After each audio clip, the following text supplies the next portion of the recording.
I'm going to recite a welcoming poem. Welcome, bomme le bontate. You did not come here by chance. Litlile ka morao.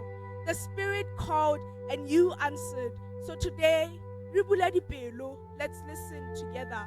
The world is heavy, lekaba dipaki.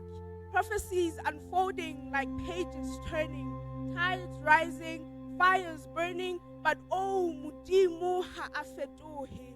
He still speaks and he still saves. We will talk about marriages, some holding on by threads, others blooming again. Love tried by storms but still standing. Hubane lerato le mamella tsohle.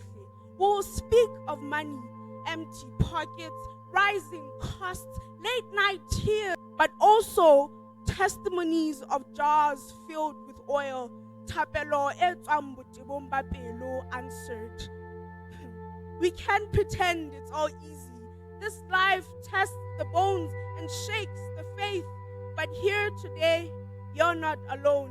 Re bokane ka lebitso la Jesu. Mme moo a leng teng, ho na le kgotso.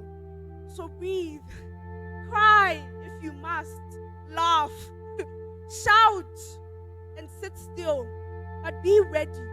God is about to touch something deep within you. This is not just a gathering. It's a calling, a moment, a miracle in making. Thank you.